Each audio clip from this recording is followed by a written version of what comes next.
Muy buenos días, muy buenas tardes o muy buenas noches tengan todos ustedes, mis queridos amigos, mis queridas amigas y por supuesto, claro que sí, todos ustedes los que están en medio.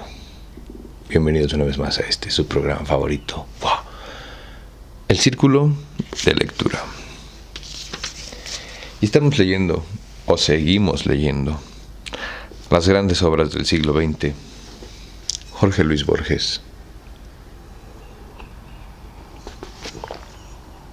Poesía y prosa. Muchas gracias a ti por venir.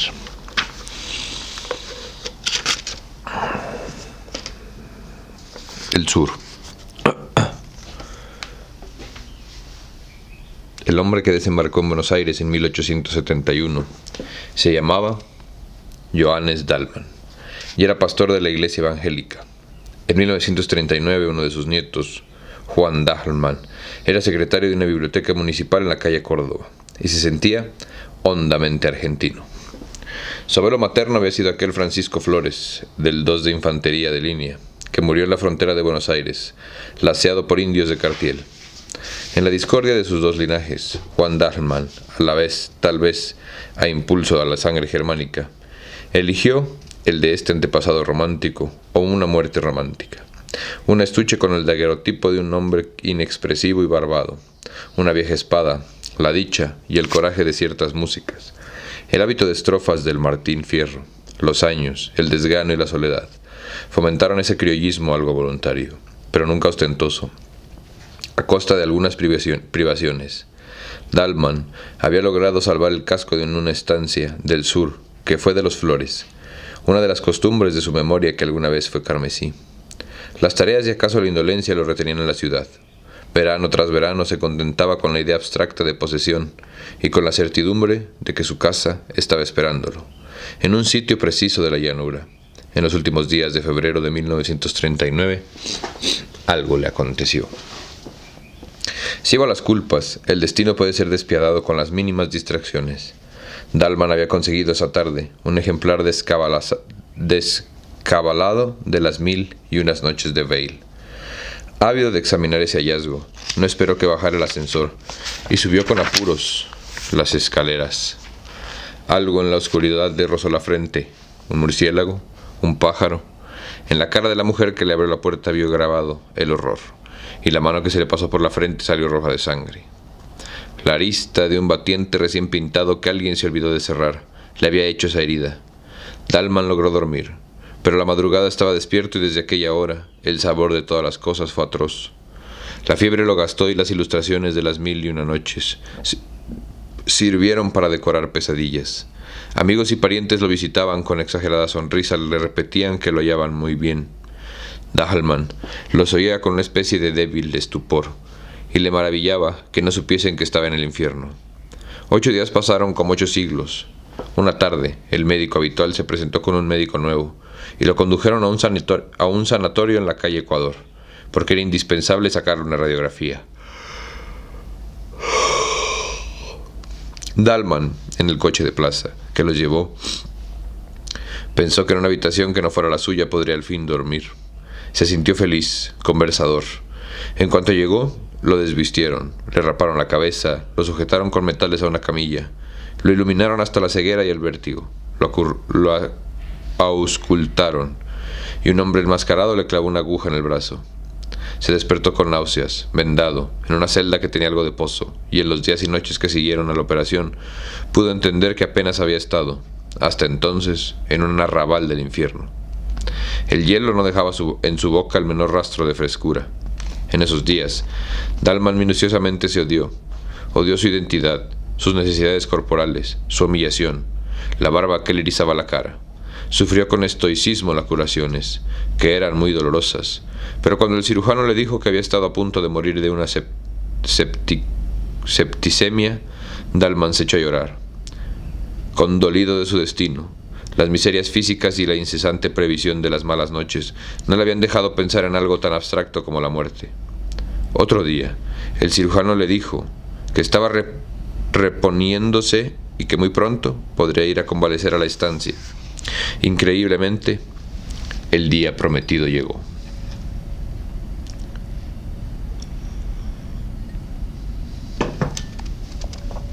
A la realidad le gustan las simetrías y los leves anacronismos.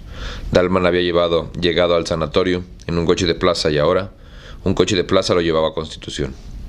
La primera frescura del otoño, después de la opresión de verano, era como un símbolo natural de su destino rescatado de la muerte y la fiebre. La ciudad, a las 7 de la mañana, no había perdido ese aire de casa vieja que le infunde la noche. Las calles eran como largos aguanes, las plazas como patios. Dalman la reconocía con felicidad y con un principio de vértigo. Unos segundos antes de que la registraran sus ojos, recordaban las esquinas, las carteleras, las modestas diferencias de Buenos Aires. En la luz amarilla del nuevo día, todas las cosas regresaban a él. Nadie ignora que en el sur empieza del otro lado de Rivadavia. Dalman solía repetirse que ello no es solo una convención y de quien atraviesa esa calle contra el mundo más antiguo y más firme. Desde el coche buscaba entre la nueva edificación la ventana de rejas, el llamador, el arco de la puerta, el zaguán, el íntimo patio. En el hall de la estación advirtió que faltaban 30 minutos. Recordó bruscamente que en un café de la calle Brasil, a pocos metros de la casa de Irigoyen, había un enorme gato que se dejaba acariciar por la gente, como una divinidad desdeñosa. Entró. Ahí estaba el gato, dormido. Pidió una taza de café. La endulzó lentamente, la probó. Ese placer le había sido vedado en la clínica. Y pensó, mientras alisaba el negro pelaje, que aquel contacto era ilusorio y que estaban como separados por un cristal, porque el hombre vive en el tiempo, en la sucesión, y el mágico animal en la actualidad, en la eternidad del instante.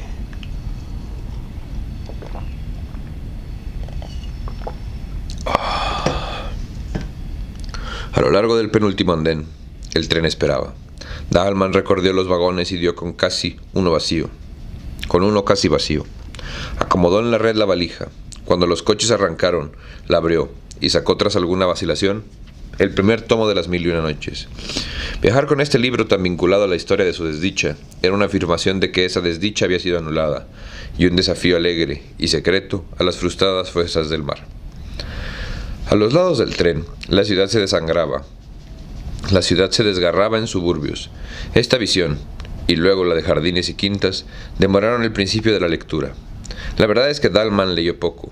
La montaña de piedra, imán y genio que ha jurado matar a su bienhechor, eran, quien lo niega, maravillosos, pero no mucho más que la mañana y que el hecho del ser. La felicidad lo distraía de Scheherazade y de sus milagros superfluos. Dalman cerraba el libro y se dejaba simplemente vivir. El almuerzo, con el caldo servido en boles de metal reluciente, era en boles de metal reluciente como en los ya remotos veranos de la niñez. Fue otro goce tranquilo y agradecido. Mañana me despertaré en la estancia, pensaba, y era como si un tiempo fuera dos hombres, el que avanzaba por el día otoñal y por la geografía de la patria, y el otro, encarcelado en un sanatorio.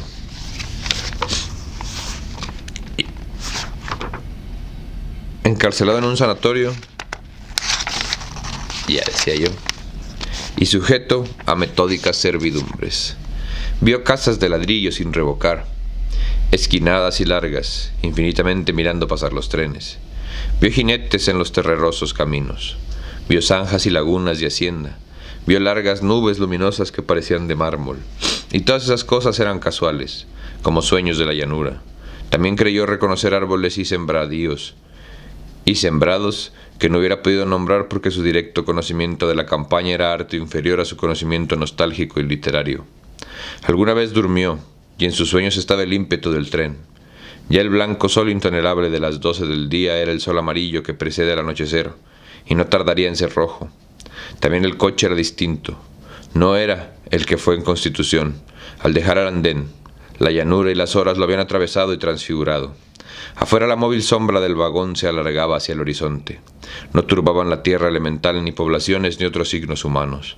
Todo era vasto, pero al mismo tiempo era íntimo, y de alguna manera secreto. En el campo desaforado, a veces no había otra cosa que un toro. La soledad era perfecta y tal vez hostil, y Dalman pudo sospechar que viajaba al pasado, y no solo al sur.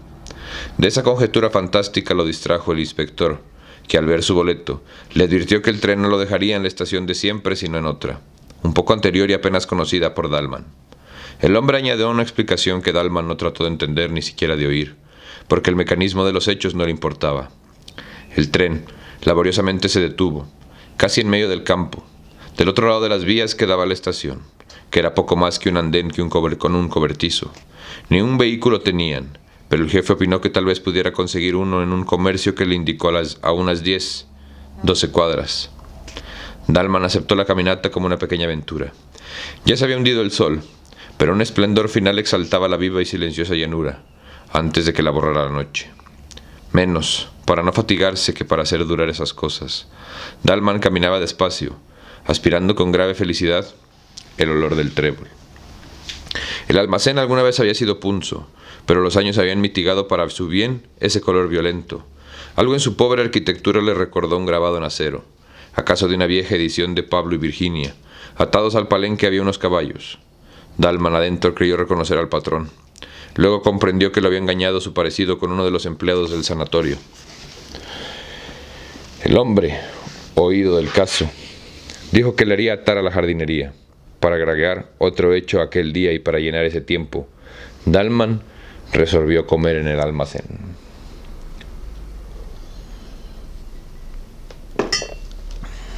En una mesa, comían y bebían ruidosamente unos muchachos en los que Dalman, al principio, no se fijó.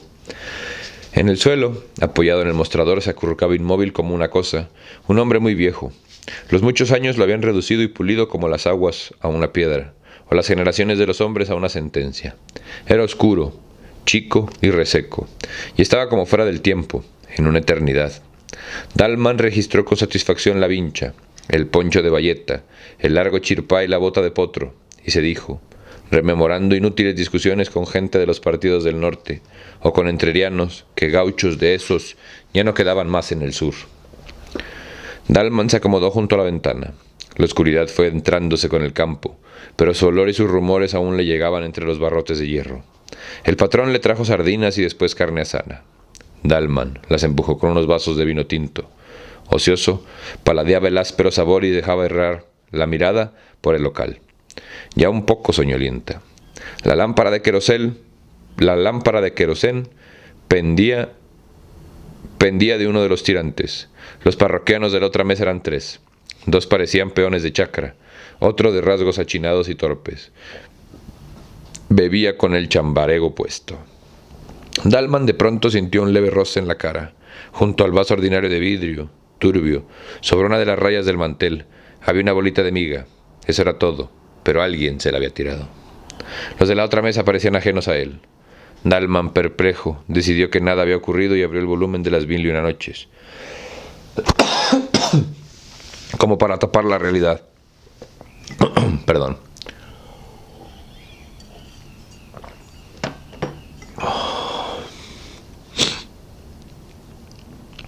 Otra bolita lo alcanzó y a los pocos minutos otra vez los peones se rieron.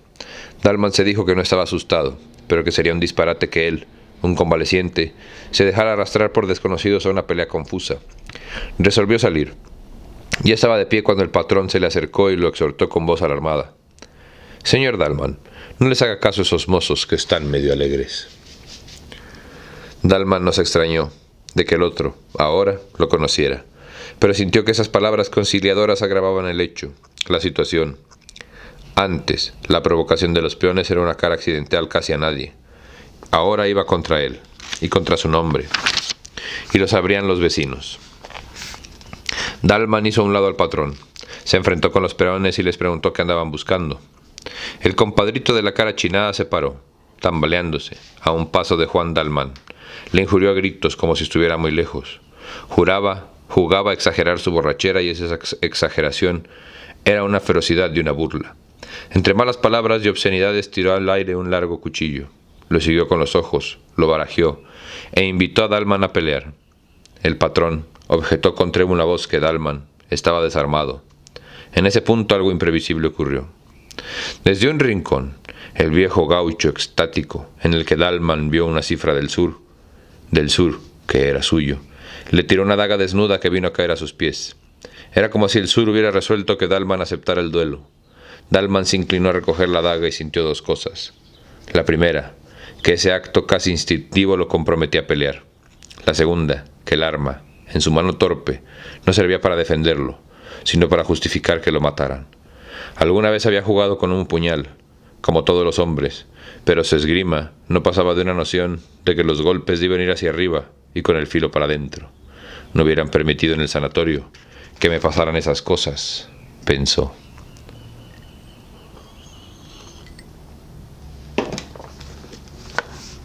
Vamos saliendo, dijo el otro. Salieron. Y sí, en Dalman no había esperanza, tampoco había temor. Sintió al atravesar el umbral que morir en una pelea a cuchillo, a cielo abierto y acometiendo, hubiera sido una liberación para él. Una felicidad de una fiesta en la primera noche del sanatorio cuando le clavaron la aguja. Sintió que si él, entonces, hubiera podido elegir o soñar su muerte, esta es la muerte que hubiera elegido soñado. Dalman empuña con firmeza el cuchillo, que acaso no sabrá manejar, y sale a la llanura.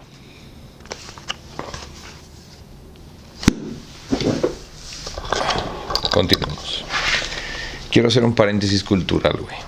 Porque fíjate que primero quiero mandarle un saludo específico a mi amiga Margarita Becerril. Porque sí, tienes razón, ya somos 3,000, güey. Más de 3,000, de hecho. Lo prometido es deuda, como verán aquí. Ya estamos grabando El Señor de los Anillos. Ya estamos en eso, acabándose este que está cortito, lo voy a empezar a publicar, así que relájense. Jorge Luis Borges. Pero además tengo un par de comentarios que me gustaría contestar, resolver y que vamos a empezar a poner aquí entre las lecturas. Y me vale madres. Primero que nada, mandarle un saludo a Belardo de Crack 7824 por su comentario en La Visión de los Vencidos, que dice que a mi carnal no le gusta leer, pero que la forma de la lectura que utilizamos en este canal le parece muy entretenida e interesante, y que eso lo ha estado haciendo formar parte de la revolución cultural. Muchísimas gracias a ti por reafirmarnos que esta manera de leer es la correcta, y al que no le guste, que se cambie de canal a la shit. Jesús Ramírez, tenemos un nuevo seguidor. Muchas gracias a ti por acompañarnos, de verdad. Lucas Sosa 4660 pregunta: ¿cuáles son los beneficios de leer en voz alta? Creo que sí tiene varios. Número uno, a mí en lo particular, o a mí en lo personal, lector, me ayuda mucho porque lo leo, entonces hago tres cosas. Lo veo, lo analizo y lo escucho. Y eso me da ayuda a mí, que tengo el don de la neurodivergencia y de la atención para todos lados a la chingada, a tener como que una mucho mejor comprensión lectora. Al mismo tiempo, al verlo y escucharlo, me hace analizarlo de diferente manera y me distraigo menos. Te puedo decir que a mí me funciona para el tema de la comprensión lectora. O sea, cuántas de las cosas que digo sintetizo correctamente en mi cabeza, pero al mismo tiempo para el que escucha, según yo, también tiene un poco este tema como de lo mismo, güey, como te lo están contando, la manera en la que comprendes la información es diferente a que si tú lo estuvieras leyendo. Como te lo están contando, es diferente la manera en la que se procesa tu información, pero vamos a hacer esto, güey. Me voy a informar bien, porque sí sé un poquito, pero no tanto. Según yo, también tiene un poco que ver con el tema de los lóbulos y cómo funciona tu cerebro, pues. Y a la hora de recibir la información y cómo la recibes es diferente. Entonces, los beneficios de la lectura en voz alta es, número uno, promueve a la comunidad porque involucra a más de una persona. Entonces ese creo que es un beneficio muy interesante, porque el compartir historias es lo que nos ha hecho ser la humanidad que hoy vive oprimida y esclavizada por el capitalismo. Digo, es lo que nos ha hecho llegar a este punto económico-social. El compartir historias, el boca a boca, güey. Eso es lo que nos ha permitido tener grandes escritores como a este señor al que estamos leyendo, ¿no? Entonces, número uno, promueve la comunidad. ¿Por qué? Porque hace interactuar a más de dos personas. Piénsalo, ¿no? A través de tu dispositivo digital, a través de tu computadora, a través de tu televisión, a través de tu tablet, de tu teléfono, smartphone, lo que chingado sea, de donde consumas podcast, estamos interactuando tú y yo. Yo desde mi presente, tú desde mi pasado, tú desde tu presente, en mi futuro. O al revés, Ya se me olvidó cómo era nuestra paradoja. Entonces, esos son los beneficios de la lectura en voz alta, ¿no? Deja tú la comprensión lectora y cuánta información te podría entrar de alguna mejor manera. Promueve comunidad. Y eso es muy importante. Esos son los comentarios que había ahora en nuestra bandeja de entrada. Muchísimas gracias a todos ustedes por convertir, por comentar, por compartir, por participar y por incentivar el debate. Pero bueno, entonces, continuemos. Muchísimas gracias a ustedes por venir. Y sí, vamos a tratar de hacer eso con los comentarios, a ver cómo funciona. También por lo que veo ya vamos a comprar otra sudadera porque esta está bien jodida, güey. Qué vergüenza. Qué vergüenza, güey. Continuemos. De El Aleph, 1949. El muerto. Que un hombre del suburbio de Buenos Aires, que un triste compadrito sin más virtud que la infiltración del coraje, se interna en los desiertos ecuestres de la frontera del Brasil y llega capitán de contrabandistas. Parece de antemano imposible. A quienes lo entienden así, quiero contarles el destino de Benjamín Otalora, que a quien acaso no perdura un recuerdo del barrio de Belva Negra, y que murió en su ley, de un balazo, en los confines del Río Grande, do Sul. Ignoro los detalles de su aventura. Cuando me sean revelados he de rectificar y ampliar esas páginas. Por ahora, este resumen puede ser útil. Benjamín Otalora cuenta, hacia 1891, 19 años. Es un mocetón de frente mezquina, de sinceros ojos claros, de resiedumbre vesca. Una puñalada feliz le ha revelado que es un hombre valiente. No le inquieta la muerte de su contrario, tampoco la inmediata necesidad de huir de la República. El caudillo de la parroquia le da una carta para un tal Acevedo Bandeira, del Uruguay. Otalora se embarca. La travesía es tormentosa y crujiente. Al otro día, vaga por las calles de Montevideo, con inconfesada y tal vez ignorada tristeza. No da con Acevedo Bandeira hacia la medianoche, en un almacén del Paso del Molino. Asiste a un altercado entre unos troperos. Un cuchillo relumbra. Otalora no sabe de qué lado está la razón, pero lo atrae el puro sabor del peligro, como a otros la baraja o la música. Para en el entrevero. Una puñalada baja que un peón le tira a un hombre de galera oscura y de poncho. Después, resulta ser Acevedo Bandeira. Otalora, al saberlo, rompe la carta, porque prefiere debérselo todo a sí mismo. Acevedo Bandeira da, aunque fornido, la injustificable impresión de ser contrahecho. En su rostro siempre demasiado cercano están el judío, el negro y el indio. En su empaque, el mono y el tigre. La cicatriz que le atraviesa la cara es un adorno más, como el negro bigote cerdoso. Proyección o error del alcohol. El altercado cesa con la misma rapidez con la que se produjo. Otalora bebe con los troperos, y luego los acompaña a una farra, y luego a un caserón de la ciudad vieja. Ya con el sol bien alto, en el último patio, que es de tierra, los hombres tienden su recado para dormir. Oscuramente, Otalora compara esa noche con la anterior. Ahora ya pisa tierra firme, entre amigos. Lo inquieta algún remordimiento, eso sí, de no extrañar a Buenos Aires. Duerme hasta la oración. Cuando lo despierta el paisano que agredió, borracho, a Bandeira. Otalora recuerda que ese hombre ha compartido con los otros la noche de tumulto y de jubilo, y que Bandeira lo sentó a su derecha y lo obligó a seguir bebiendo. El hombre le dice que el patrón lo manda a buscar, en una suerte de escritorio que da al zaguán. Otalora nunca ha visto un zaguán con puertas laterales. Está esperándolo a Acevedo Bandeira, con una clara y desdeñosa mujer de pelo colorado. Bandeira lo pondera. Le ofrece una copa de caña. Le repite que le está pareciendo a un hombre animoso. Le propone ir al norte con los demás a traer una tropa. Otalora acepta. Hacia la madrugada están en camino, rumbo a Tacuarembó. ¿Te vas a alterar o no, güey, para quitar la grabación? Ni para que te desperté, vea. Empieza entonces, para Otalora, una vida distinta, una vida de vastos amaneceres y de jornada que tienen el olor del caballo.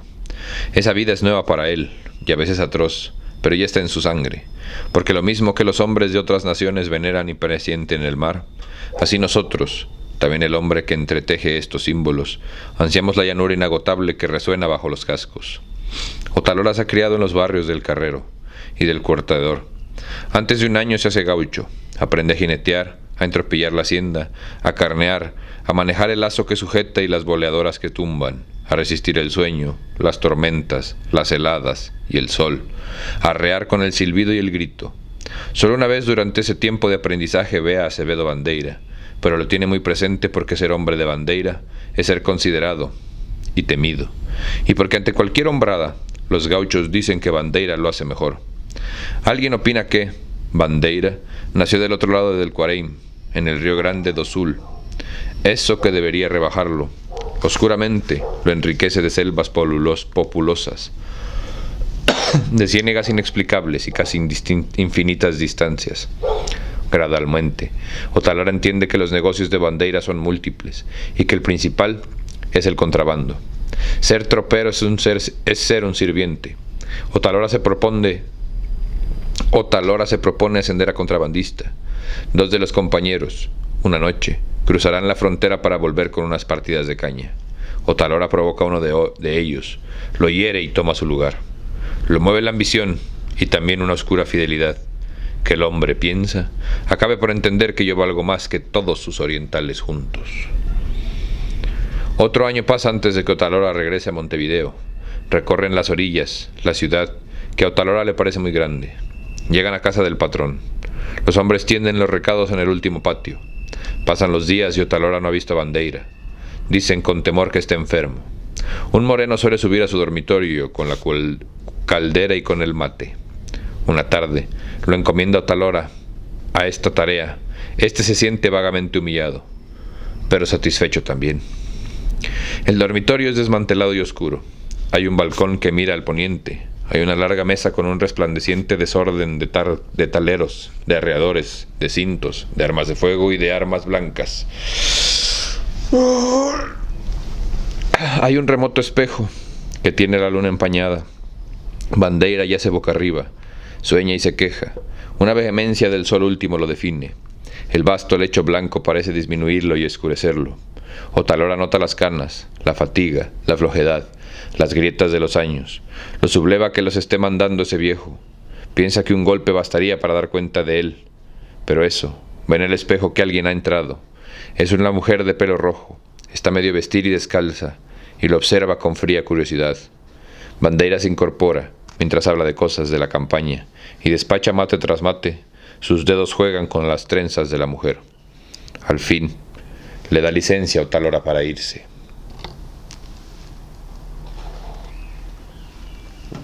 Días después, les llega la orden de ir al norte.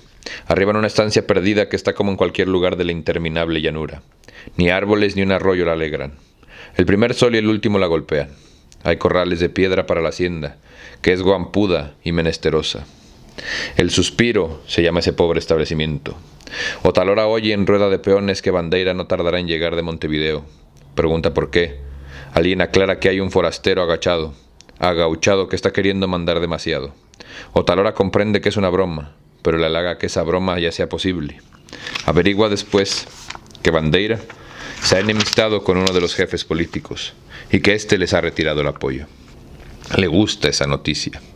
Llegan cajones de armas largas, llegan una jarra y una palangana de plata para el aposento de la mujer.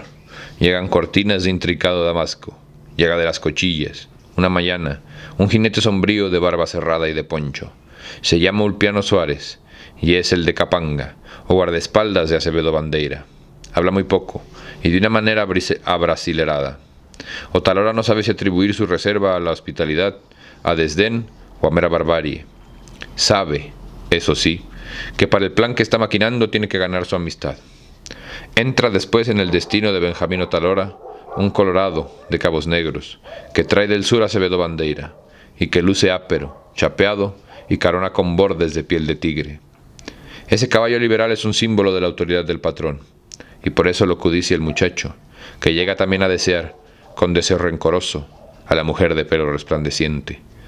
La mujer, el apero y el colorado son atributos o adjetivos de un hombre que él aspira a destruir.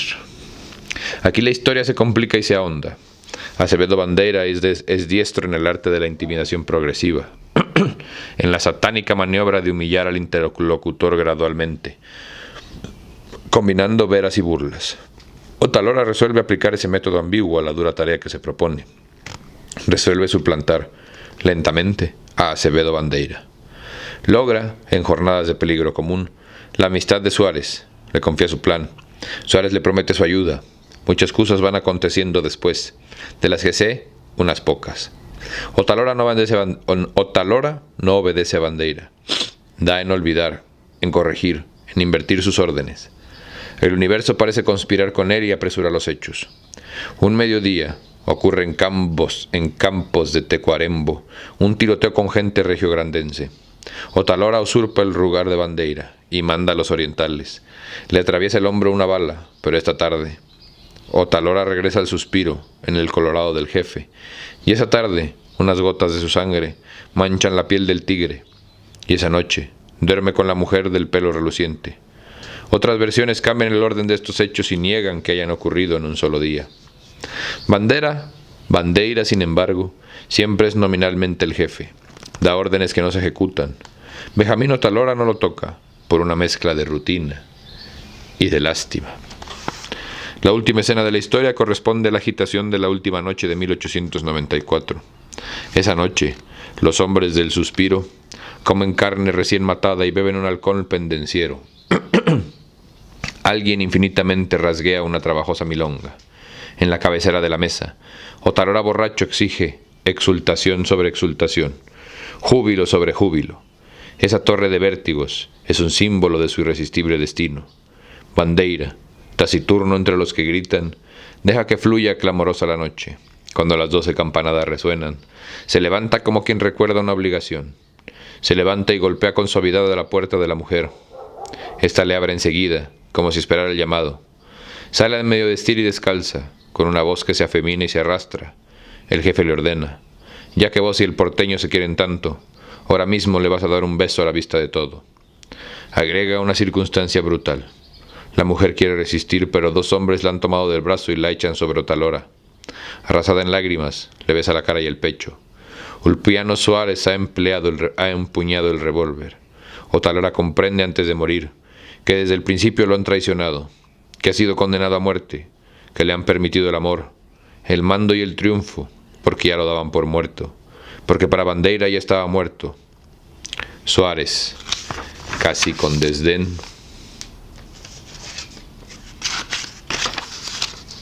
hace fuego.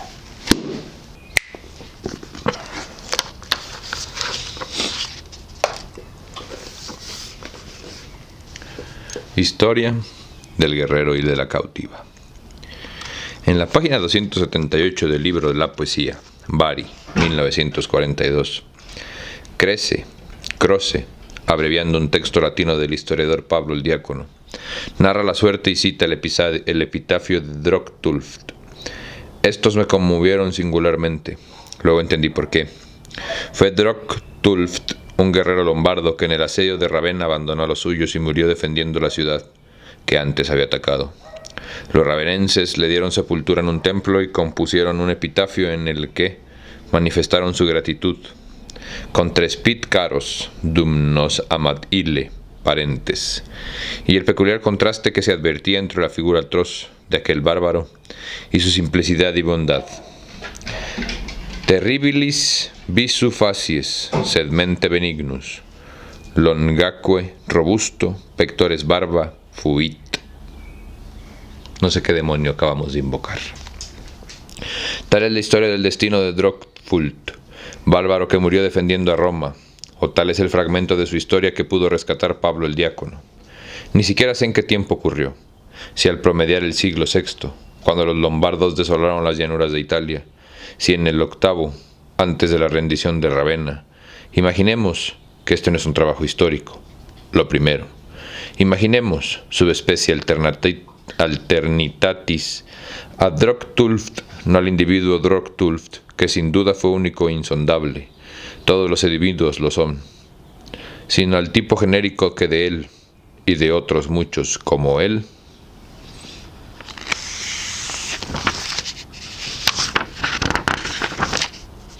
la lástima y el escándalo. Mi abuela lo exhortó a no volver.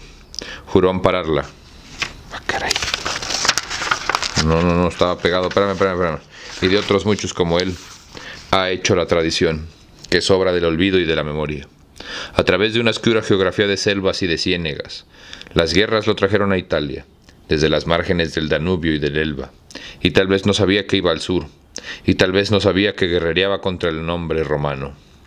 Quizá profesaba el arrierismo, que mantiene que la gloria del Hijo es el reflejo de la gloria del Padre. Pero más congruente que es imaginarlo devoto de la tierra, de Jerza, cuyo ídolo tapado iba de cabaña en un carro tirado por vacas, o de los dioses de la guerra y del trueno, que eran torpes figuras de madera. Envueltas en ropa tejida y recargadas de monedas y ajorcas, venía de las cervas inextricables del jabalí y del uro. Era blanco, animoso, inocente, cruel, leal a su capitán y a su tribu, no al universo. Las guerras lo traen a Ravenna, y ahí ve algo que no ha visto jamás, o que no ha visto con plenitud. Ve el día y a los cipreses y el mármol. Ve un conjunto que es múltiple sin desorden.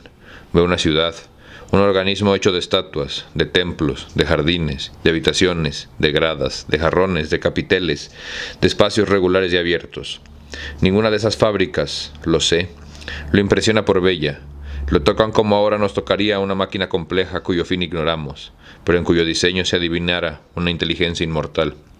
Quizá le basta ver un solo arco, con una incomprensible inscripción en eternas letras romanas. Bruscamente lo ciega y lo renueva esa revelación. La ciudad. Sabe que en ella será un perro o un niño, y que no empezará siquiera a entenderla, pero sabe también que ella vale más que sus dioses, y que la fe jurada, y que todas las ciénegas de Alemania. Drochtfurt abandona los suyos y pelea por Ravenna. Muere, y en la sepultura graban palabras que él no hubiera entendido.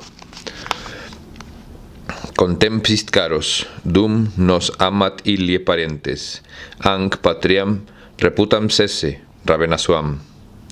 No fue un traidor. Los traidores no suelen inspirar epitafios piadosos. Fue un iluminado, un converso. Al cabo de unas cuantas generaciones, los lombardos que culparon al transfugo procedieron como él. Se hicieron italianos, lombardos y acaso alguno de su sangre. Aldiguer pudo engendrar a quienes engendraron a Alighieri. Muchas conjeturas cabe aplicar al acto de Drochtfurt. La mía es la más económica. Si no es verdadera como hecho, lo será como símbolo. Cuando leí en el libro de Croce la historia del guerrero, esta me conmovió de manera insólita, y tuve la impresión de recuperar, bajo forma diversa, algo que había sido mío. Fugazmente pensé en los jinetes mongoles que querían hacer de la China un infinito campo de pastoreo, y luego envejecieron en las ciudades que habían anhelado destruir. No era esa la memoria que yo buscaba. La encontré al fin. Era un relato que le oí alguna vez a mi abuela inglesa, que ha muerto. En 1872 mi abuelo Borges era el jefe de las fronteras del norte y oeste de Buenos Aires, y sur de Santa Fe. La comandancia estaba en Junín, más allá, a 4 o 5 leguas uno del otro. La cadena de los Fortines, más allá, lo que se denominaba entonces La Pampa, y también tierra adentro. Alguna vez entre maravillada y burlona, mi abuela comentó su destino, de la inglesa desterrada a ese fin del mundo. Le dijeron que no era la única y le señalaron, meses después, una muchacha india que atravesaba lentamente la plaza. Vestía 2 mantas coloradas e iba descalza. Sus crenchas eran rubias. Un soldado le dijo que otra inglesa quería hablar con ella. La mujer asintió. Entró en la comandancia sin temor, pero no sin recelo. En la cobriza cara, pintarrajeada de colores feroces, los ojos eran de ese azul desganado que los ingleses llaman gris. El cuerpo era ligero, como de cierva. Las manos, fuertes y huesudas.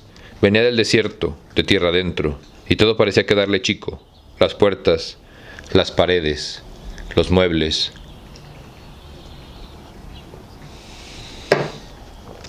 Quizá las 2 mujeres por un instante se sintieron hermanas. Estaban lejos de su isla querida y en un increíble país. Mi abuela anunció alguna pregunta. La otra le respondió con dificultad, buscando las palabras y repitiéndolas, como asombrada de un antiguo sabor. Haría 15 años que no hablaba el idioma natal, y que no le era fácil recuperarlo. Dijo que era de Yorkshire, que sus padres emigraron a Buenos Aires, que los había perdido en un malón, que le habían llevado a los indios y que ahora era mujer de un capitanejo, a quien ya había dado 2 hijos y que era muy valiente. Eso lo fue diciendo en un inglés rústico, entreverado, de araucano o de pampa, y detrás del relato se vislumbraba una vida feral. Los toldos de cuero de caballo, las hogueras de estiércol, los festines de carne chamuscada o de vísceras crudas, las sigilosas marchas al alba, al asalto de los corrales, el alarido y el saqueo, la guerra, el caudaloso arreo de las haciendas por jinetes desnudos, la poligamia, la hediondez y la magia. A esa barbarie se había rebajado una inglesa.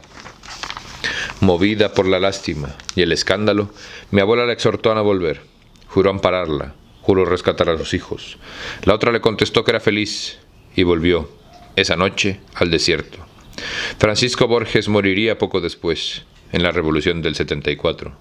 Quizá mi abuela entonces pudo percibir en la otra mujer también arrebatada y transformada por este continente implacable, un espejo monstruoso de su destino. Todos los años, la india rubia solía llegar a las pulperías de Janín o del Fuerte Lavalle, en procura de baratijas y vicios. No apareció desde la conversación con mi abuela. Sin embargo, se vieron otra vez. Mi abuela había salido a cazar, en un rancho cerca de Los Bañados. Un hombre degollaba una oveja, como en un sueño. Pasó la india a caballo. Se tiró al suelo y bebió la sangre caliente. No sé si lo hizo porque ya no podía obrar de otro modo o como un desafío y un signo. 1300 años y el mar medían entre el destino de la cautiva y el destino de Drolfult. Los dos, ahora, son igualmente irrecuperables. La figura del bárbaro que abraza la causa de Ravenna, la figura de la mujer europea que opta por el desierto, pueden parecer antagónicos. Sin embargo, a los dos los arrebató un ímpetu secreto, un ímpetu más hondo que la razón, y los dos acataron ese ímpetu que no hubieran sabido justificar. ¿Acaso las historias que le he referido son solo una historia? El universo y el reverso de esta moneda son para Dios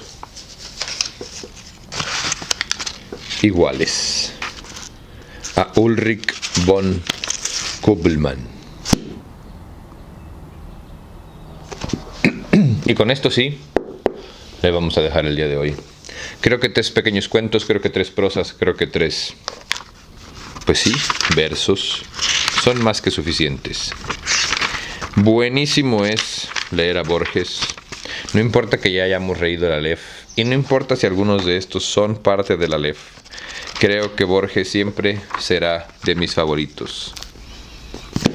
Y sin más que decir, ni rellenos que rellenar. Muchas gracias a ti por venir a este tu ejercicio de resistencia cultural favorito. Yo soy Barbitas. Si tienes algo que decir, déjamelo en los comentarios y lo discutiremos pronto. Si no, muchas gracias a ti por venir y que siga la cultura. Nos vemos.